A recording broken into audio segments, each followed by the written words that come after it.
So round 3, we are again on the draw against unknown opponent.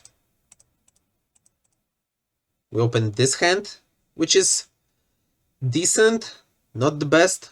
We know that we are against Obosh, so most likely the mono red or the red white version.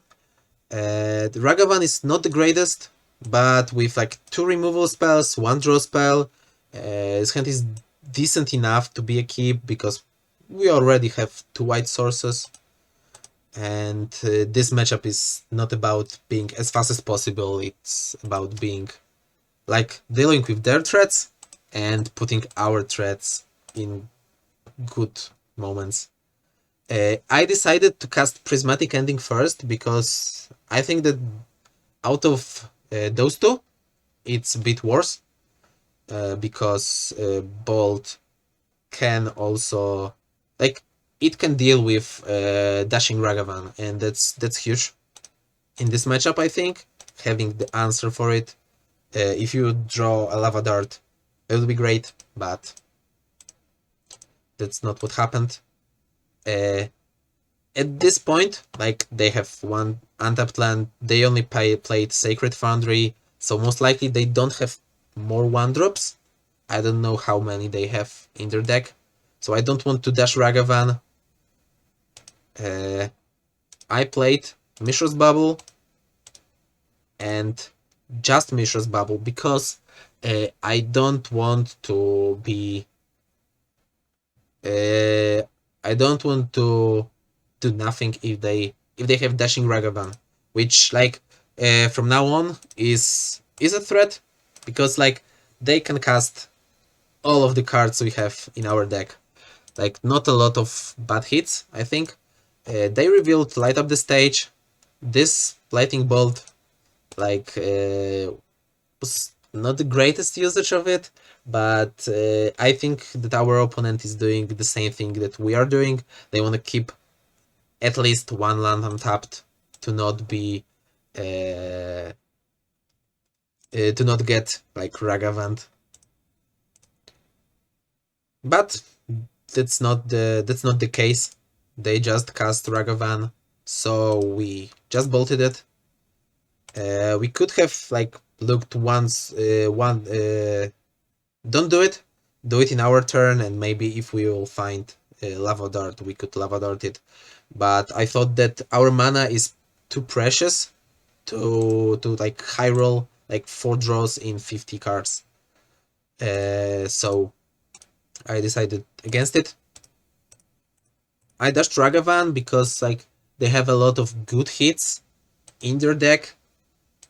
Unfortunately, we found Blood Moon, the card we don't want to play because like we have white cards in our deck. We played DRC, even though it can die to Lava Dart, but with Light Up we have like 1 more look, and we found the land, so we can safely put it into the graveyard, flip our DRC, and draw 2 cards. Which is a land and a Lightning Bolt. That's okay. We have to see what they will do. They play the land. They're showed with Light Up the Stage. And this was not the best turn for us because like they bolted our DRC. They cast Seasoned Pyromancer. Make a token, draw 2 cards. And right now we can't really attack with the Ragavan unless we want to deal with all of their creatures. I decided to play Reckless Impulse to maybe look for something good. We found another land and another Reckless Impulse. I decided to play not dashed Ragavan. This was like the high risk, high reward play because we are not giving them a lot of draws to find the removal spells. We're hoping that they will find like creatures, not the removal spells. They dash Ragavan, which is pretty interesting. So it's of course the easy trade. because if they would find removal spell, they could kill it either way. So we decided to trade it. And they found another Seasoned Pyro, which is pretty bad because their hand was empty and now they have 2 cards. I don't felt that this game was that we are favored in this game, but we still want to fight, because maybe like with the help of lures into, for example, Dragon's Rage Channeler, we could draw out of it. We revealed the Bolt, which is not a good sign for us, of course. Fight our Reckless Impulse, which is good. But they play Blood Moon, which is pretty painful considering that we have like this Exile Path to Exile, we have this Lurus, which is no longer playable. They attack for us for free, and like all we can do is to look for the answers, look for the good cards. We found the Swift Spear, which is okay, at least it blocks, but not for long because we know about the Bolt in their hand. So the situation is looking pretty bad. They put Obosh to hand, they can cast it next turn, so we have to be prepared. Have this Bolt plus Lava Dart to deal 5 damage. So we can deal with it, but we still have to deal with the board. They have already 3 power, 2 power from the tokens that they can make. I decided to dash Ragavan. Like, we have to do as much as we can. Unfortunately, they have another Bolt. If we would connect, this will give us at least a chance, like maybe cast lures in some future, maybe cast this path, but this wasn't the case. We cast another light up, found 2 creatures, which is cool, but I decided against it because I want to deal with the Obosh that they will play almost for sure, which they did. I killed it instantly. They attacked us for free. We are at 8. And the situation is looking pretty bad. Because we are on much lower life total. With like 0 cards in hand basically. Because this Lurus is unplayable. DRC is one of the best tower draws. Because it's a 3/3 creature. So it demands an answer. Which they might not have. Unfortunately, their hand is pretty stacked. They have like double DRC. They play Blood Moon just for the survey triggers. They put Vista into graveyard. They kept the hand card on top.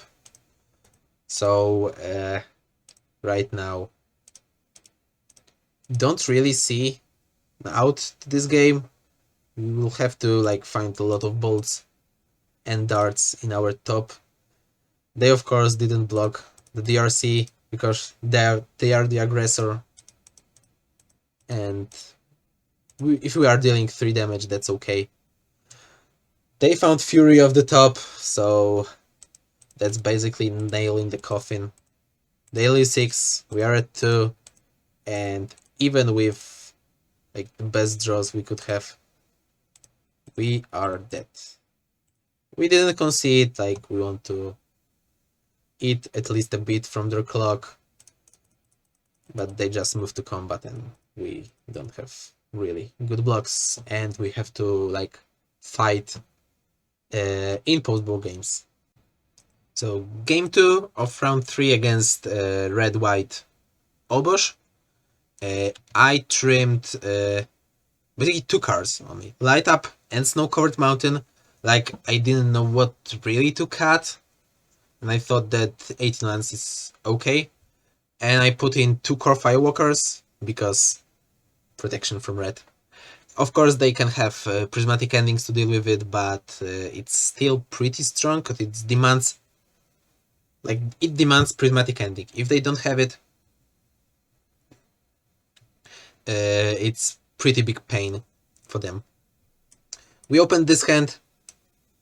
This is like the perfect hand we could imagine. It's a 1-drop into Core Firewalker with the Bolt backup, with the Dragon's Rage channelers to filter our draws. So it feels great. And as you can see, this happens. Our opponent like f6 is their first turn. So that's pretty, like, I would say good news for us. I don't wish our opponent like to do that badly, but considering like the circumstances, we just have to use it for our case. So we just want to kill them ASAP because like we are basically 2 turns ahead right now. We have 2 lands and 2 creatures. They have 0 lands. Even though they have 8 cards, they have hard times. They started with a Den, so that's okay. We casted Reckless Impulse because like playing 2 channelers makes us pretty makes their Lava Dart pretty good, even though they would have to lose land. We want to cast it later in the game. We revealed another Bolt, which is pretty good. We decided to attack like 4. They're already at 15. I decided to not cast any of the channelers because of the dashing Ragavan. Like that's the obvious part. They cast they cast planes. They play planes, but they didn't have prismatic ending, which is pretty good for us. I decided to just bolt their face because I want to finish the game as soon as possible, and we have the cards to use our mana on the next turn. Like, and our opponent conceded.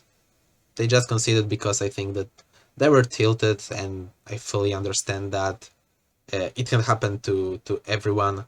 So, the lesson from this game, outside of keeping good hands against decks like that, don't do as much f6 because like it can backfire sometimes. So it's game 3, we are on the draw, we open this hand, and it's pretty great. We see that our opponent is mulliganing to 6. We have 2 Core Firewalkers, which pretty great in the matchup. Like, as I said, they can kill it basically with the prismatic ending, maybe with a sideboarded Kozilek's Return, because they can play it. They didn't play anything on turn 1, so that's also pretty good for us, because like we can be the aggressor here. They bolted our 1-drop, but that's okay. That's why we didn't play Dragon's Rage Channeler, because not only it is more valuable later on, but also it can't be darted, and they can play dart. We see that they kept a 1-lander, which is pretty strange. I wouldn't do that, but like our opponent was already tilted. Later on, he even wrote what he kept, like prismatic ending, and only 1 land. So yeah, it was a greedy keep from our opponent, and I decided to play Core Firewalker. And as I said, like they can have Kozilek's Return, so that means if they have 2 lands, I would most likely didn't cast Core Firewalker, but considering that they have only 1 land, want to punish that. Like again, want to punish 1-landers from our opponents. So we play Core Firewalker, we play another Soul Scar, we have like 3 more 1-drops. If we will find a removal spell, like any 1-drop spell, we can just try to kill them next turn, or maybe not the next turn, but put him pretty low. They cast Stomp, which is also something to be aware of, because it stops damage to be prevented. They still can't target core firewalkers, but if we would block something on their board and they would cast Stomp targeting us, this would stop damage prevention, and protection is like basically prevent damage. So our core firewalkers would have died, but in that spot it's fully okay. We can just safely play our 1-drops, play the bubble, see what's on top. We even see Lava Dart. We can safely put it into graveyard. Like, this is already 8 damage plus 3 damage, that's 11. We could deal as much as that, but we really don't want to. Like, at that point we have 0 cards in hand, our opponent has 5, but we have such a commanding board that they can't really deal with that. They will find Sacred Foundry, so this means they can play Prismatic Ending, but they have to lose 2 life to do so. They play Fury, which is good. Fortunately, we have Delirium already, but so they just kills Dragon's Rage Channeler. They can't really target Swift Spear because we can just dart them and make them like unkillable from the Fury. We see that they play Prismatic Ending, but they still concede because like we have 4 plus 3, that's 7, and like basically with anything, and we have 2 draws to find anything, we could kill them. Like, that was, I think, another pretty lucky win, but that's good. In this match, I think we didn't make that much mistakes, but yeah, it's good to be 3-0 in the challenge, because it's basically giving us the breathing room to like maybe find a loss later on.